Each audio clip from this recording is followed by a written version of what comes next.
All right, Steve, you're ready to begin at your leisure. Thank you very much, Bill. So I'd like to call to order this June 6th, 2024 meeting of the Norwalk Shellfish Commission, D-Day plus 80 years. And thanks to all those who served and who made the ultimate sacrifice invading Fortress Europe. Has attendance been taken? It has. And the chair notes that there is a quorum present. There are currently 3 Shellfish Commissioners on the line. Approval of the minutes from the May meeting. If I could have a motion in that regard. Make a motion to approve. Thank you, Commissioner Sachinelli. And I see a second from Commissioner Sachs. And all in favor? Aye. Aye. And public comment. We do have one person in public comment. If that person would like to be recognized for 3 minutes, a hand raised electronically, please.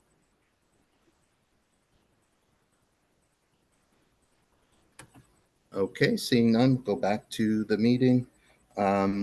Treasurer's report, please, Bill. Sure. There's been no change from last month. The balance remains at $24,938.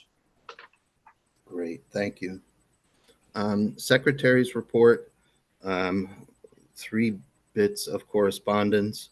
One, a letter that was signed by various chairs and commissioners from Harbor with respect to the objection of no presentation made by the Eversource applicant at the public hearing.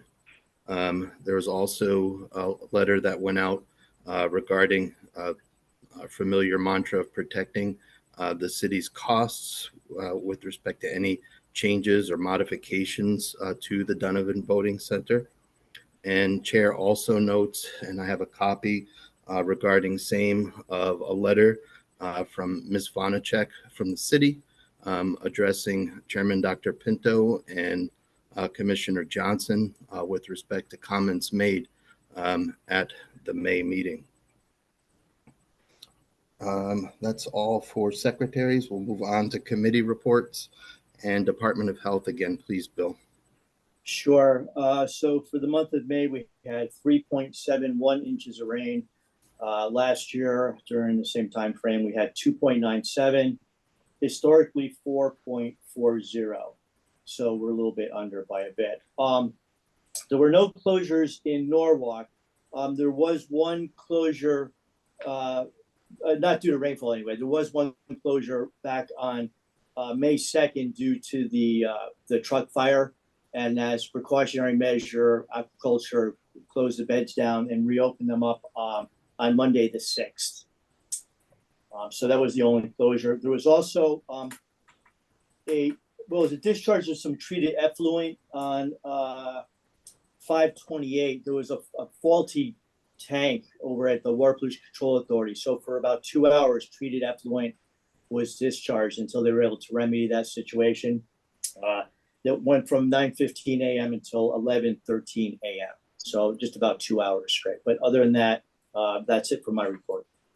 Great, thanks, Bill. Mayor's Water Quality Committee. Bill, do you have any news? I still see that each meeting is still grayed out on the city calendar. Yes, I don't have any updates at this time. Thank you, sir. Any news on permits, Bill? None. Nope. Thank you. Police, Sergeant Bisegli, please, sir.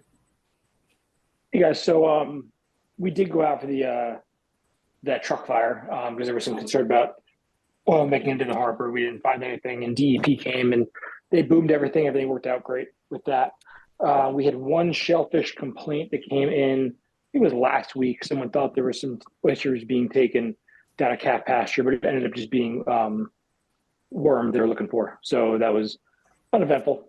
Other than that, it's been pretty quiet on our end. Water temp right now is like 66, give or take, depending on the day. That's all I got.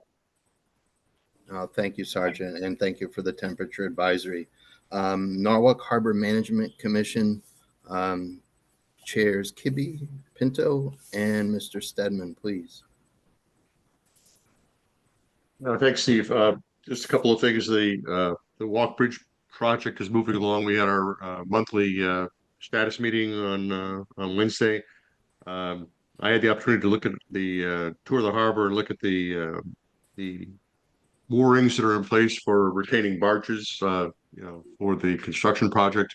The it's very well done. There are two moorings in the vicinity of Green's Ledge. They're well marked with yellow flashing beacons. It was there after dark, so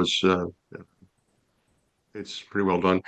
And we seem to have no complaints of the three locations in the within the Norwalk River in the inner harbor with the mooring balls and the mooring locations. We just completed an evidentiary hearing with Eversource regarding the cable crossing of the Eversource transmission lines under the Norwalk River. A little bit disappointing, I think, but this has been going on without planning has been going on without the Harbor Commission or anyone else, I think, other than the city DPW trying to decide what to do. The lesson is that we should get ourselves get our nose stuck into this much earlier to get I think a better resolution. But this has gone fairly far down the pike. There was a lot of testimony in favor of making some changes. However, I don't think there's very much will change on Eversource's part in terms of their plans. As you've probably observed, they're heading down Elizabeth Street, excavating for the transmission cables under the Elizabeth Street on the west side. And on the east side, they're doing the same thing from Fort Point Street, all heading toward the Donovan Marine Center. So I think that everything will converge on the river at that point, and I don't see, given the time available to make changes, I think that's kind of, in my view, sort of a done deal. Again, once those things converge at the river, they'll horizontal drill underneath and connect east to West Norwalk that way. If I could interrupt for just 1 second. Sure.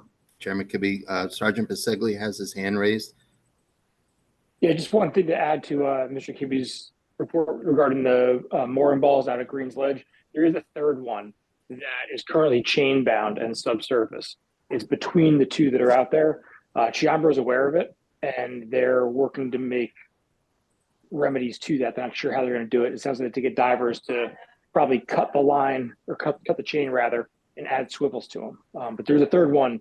It is just subsurface right now. Thank you, Thanks, sir. Justin. Please, My Alan. report. Thank you. Chairman Dr. Pinto or Mr. Stedman? From our standpoint, nothing more to add other than we did submit our recommendations and comments, as Chairman Kibbe had pointed out.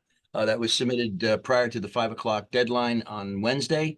So all the information along with attachments was sent to Attorney Reiser, indicating the previous comments that the Harbor Commission made and the previous comments that the Shellfish Commission made, but just to have everything in a concise manner and presented to Attorney Reiser for the overall record. I would like to commend Dr. Pinto just for the very thorough presentation and consolidation of information for that presentation. It was very effective, John. Well, no, thank you. We certainly had a joint effort on that, Alan, as you well realize. So hopefully, as I said, we move forward and just hope in the near future we don't have any repercussions as far as revisions and renovations that are necessary where we have to call into action our agreement that we have with regard to Eversource in helping us out and rearrange a new dock. But that's going to be left for the future generation to concern. Yeah, if I might say something, John and Alan, just my comments on the whole thing. And I would agree that the route is a done deal. That was never a question.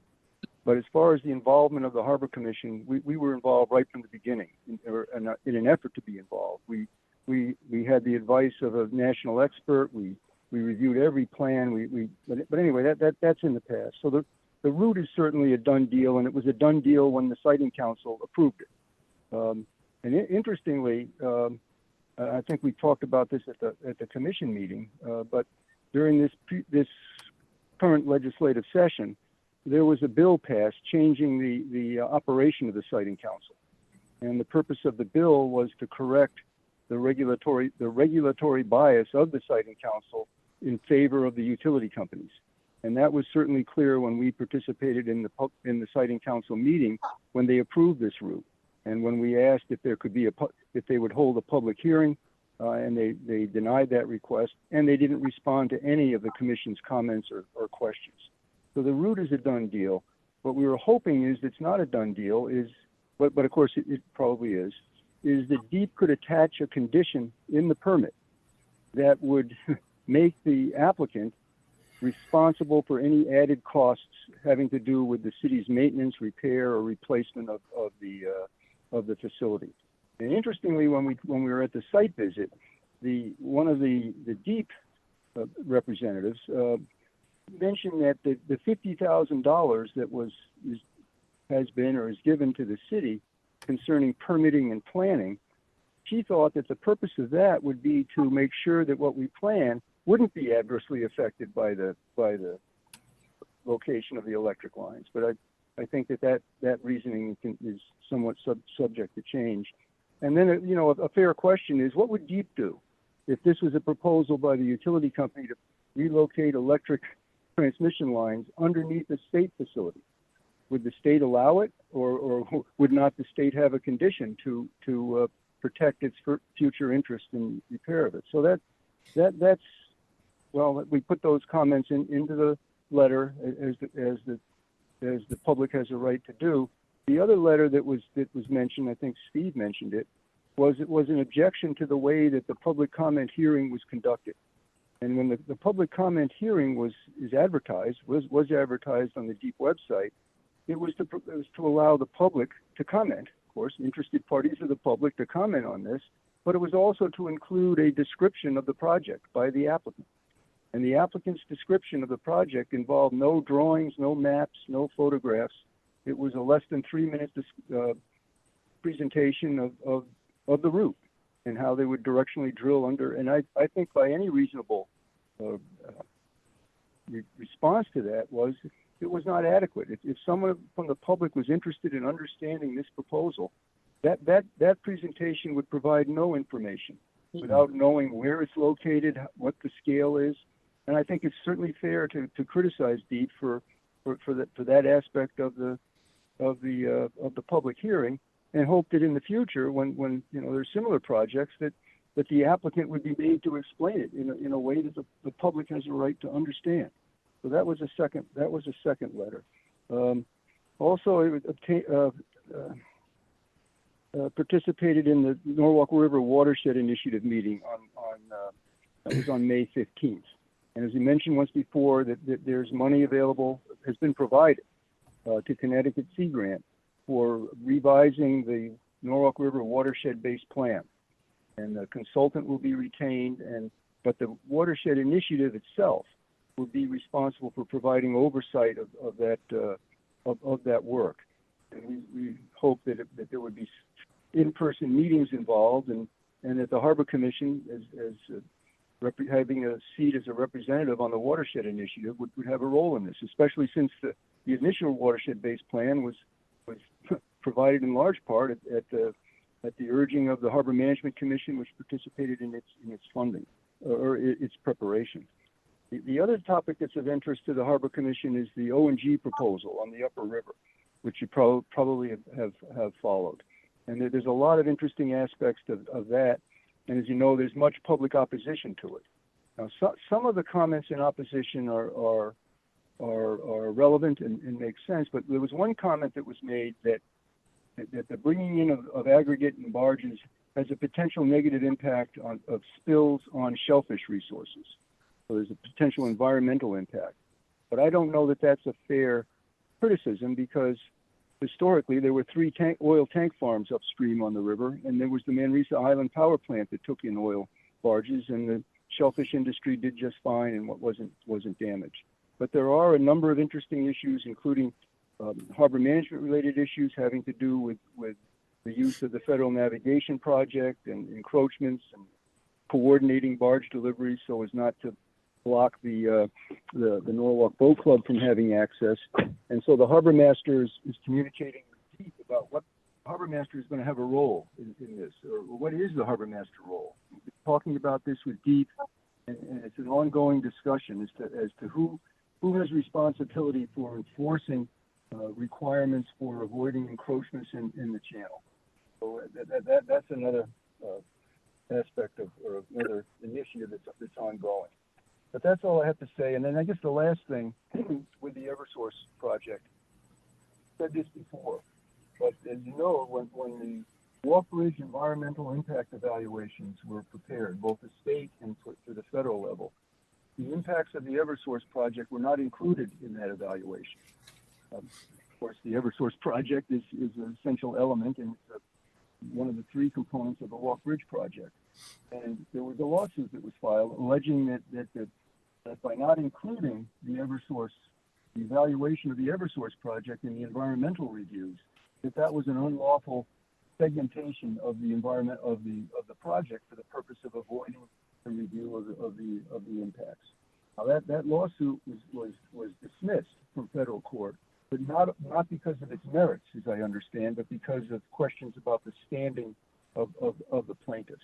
But that goes back to the beginning of this project.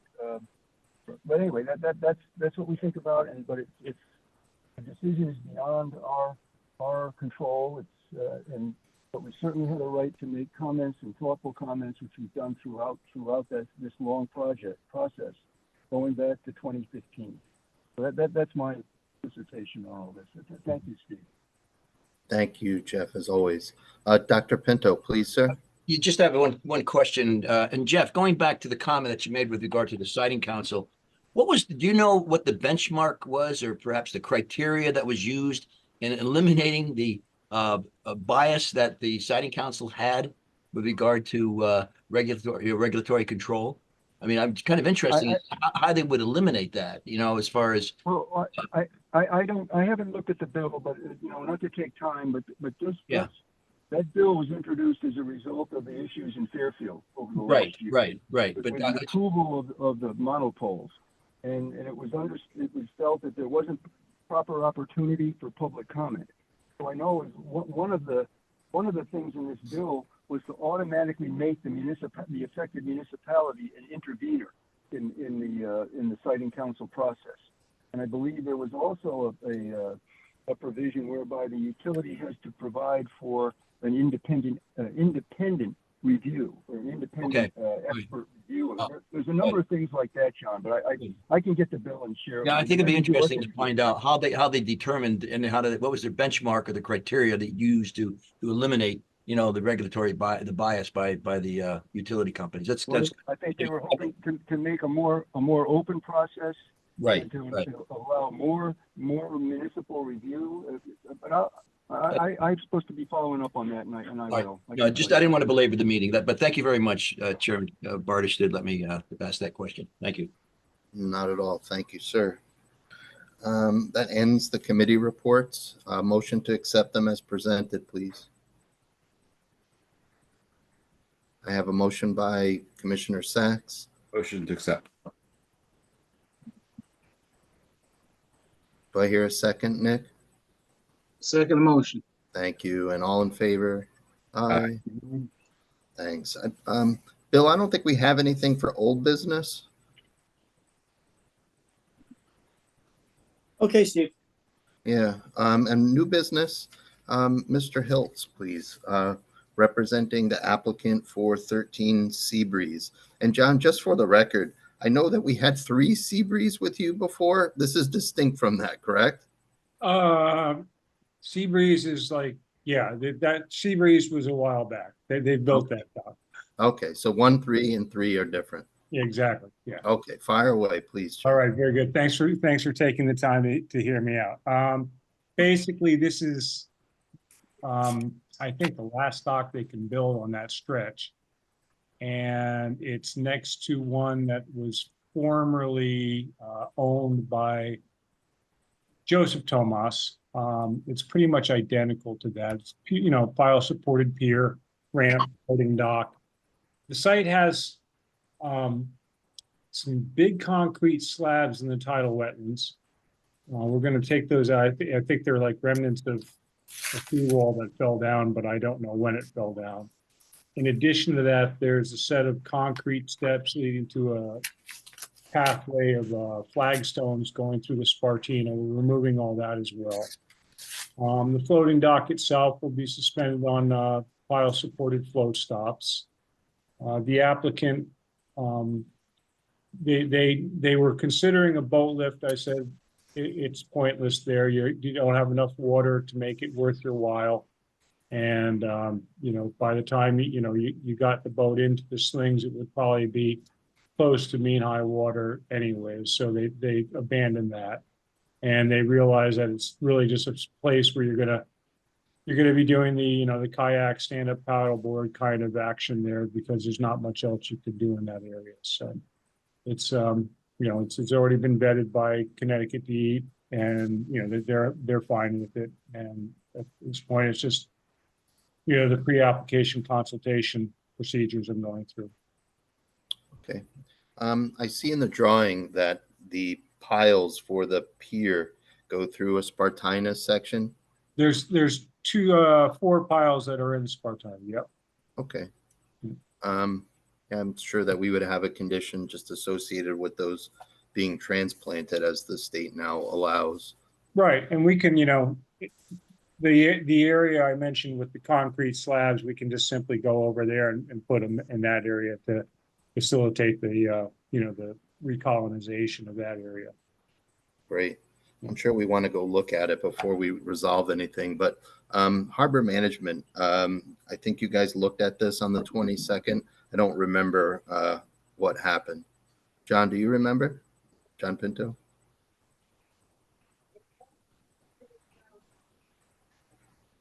You're muted, John. Dr. Pinto. I'm sorry, John Pazer or John Pinto? No, Pinto. Dr. Pinto. John, I think I sent you an email saying that we'll probably review that at the June meeting. Yeah, you haven't looked at it yet, but if you have any questions. Yeah, we received that on the same day that the commission was to have its meeting. Oh, okay. Yeah, so it was not time to put it on an agenda, and no one had a chance to review that, so I postponed it to our June meeting, That's fine. which will be in a couple of weeks. Steve, Okay. you can probably go out there at your. Yeah, sounds good. Let's try to get this done. Anything else to add to it, Mr. Hiltz? It looks straightforward. No, I think the one thing, just kind of looking forward, is that we may propose leaving the ramp hung in place, a la 72 shorefront, but the float can be removed, obviously. 10-4. Okay. All right. So we should go see it. A motion to table pending same. Motion to table. Thank you, Commissioner Sachinelli. A second. Chair notes that Commissioner Pagler has joined the meeting. Yeah, thank you for that. Sorry about being late. Second. That's Yep. Actually, Commissioner Sachs had the second, but all in favor? Aye. Aye, that's unanimous. And I'll drop you a line, Mr. Hiltz, with respect to a low tide coming up. Very good. Thanks for your time. Have a good evening. Thank you, sir. All right, bye-bye. Anything else under new business? Anything else at all? So we'll see everybody in July. Just as a note, Steve, it'll be Yep. July 11th, not the 4th due to the holiday. Correct. Thank you for that. I appreciate you working with the city for the schedule. Okay. Everyone have a good weekend, and a motion to adjourn. Motion to adjourn. Thank you. And a second by Commissioner Sachs, and all in favor. Aye. Good night, everyone. Okay. Good night, all. Thank you all. Thank you, everyone, for coming.